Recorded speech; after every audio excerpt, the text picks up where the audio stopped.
Je m'appelle Marcel Mendy, je suis journaliste écrivain, actuellement chargé de la communication des Chambres africaines extraordinaires, cette institution créée par l'Union africaine pour juger l'ancien président du Tchad, Hissène Habré.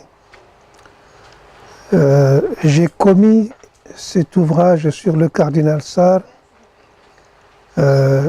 au-delà de l'hommage que j'ai voulu lui rendre, pour le faire connaître davantage. Parce que, comme vous le savez, il était le chef de l'Église catholique du Sénégal et à ce titre, il représente une autorité morale et religieuse de haut niveau. Je rappelle à l'attention de tous que le cardinal fait partie du collège chargé d'élire le pape, c'est dire l'importance de la fonction. Le cardinal Sarr a un parcours singulier qui a démarré par une contradiction, pour ne pas dire un malentendu, avec son propre père, qui ne voulait pas le voir partir au séminaire pour devenir prêtre. Il a fallu toute l'intelligence manœuvrière de son grand frère, François Sangol Sarr, pour amener le père, Papa Rogue, à revoir sa position.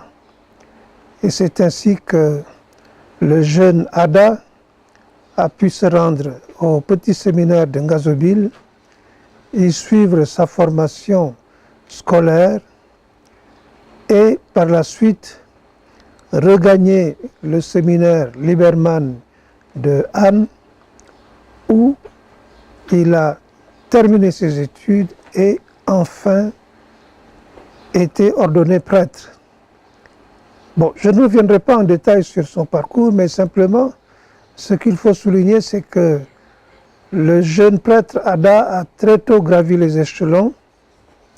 De prêtre, il est passé à évêque.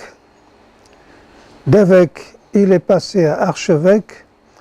Et d'archevêque, il est passé à cardinal. C'est dire, encore une fois, que Théodore Adrien Sarr a un parcours qui sort du commun. Voilà pourquoi j'ai voulu, à ma façon, l'installer dans la postérité pour permettre à ceux qui, demain, aux générations futures en quelque sorte, seront là, eh bien, de faire sa connaissance. C'est également un prétexte pour revisiter toute l'histoire de l'Église au Sénégal. Donc, l'un dans l'autre, j'ai voulu faire œuvre utile. Utile pour la communauté chrétienne, utile pour le Vatican, utile également pour la communauté nationale sénégalaise. Parce qu'encore une fois, le Sénégal a cette singularité qu'il fait cohabiter les musulmans, les chrétiens, les animistes, dans une parfaite symbiose. Nous n'avons pas de guerre de religion au Sénégal, nous n'avons pas de problème entre religions. Voyez, c'est une richesse, c'est un capital que nous devons sauvegarder, voyez, et que nous pouvons même exporter, si je puis me permettre. Donc, ce livre consacré au cardinal est vraiment un livre qui, de mon point de vue, comble un vide, parce que jusqu'ici, il n'y avait jamais eu de livre à son sujet. Voyez, Un de mes confrères, aujourd'hui décédé, Chérif El Walid Sey, avait commis un ouvrage sur Monseigneur Thiandoum, voyez, ouvrage qui a été salué à l'époque par toute la communauté catholique du pays, parce que étant écrit par un musulman.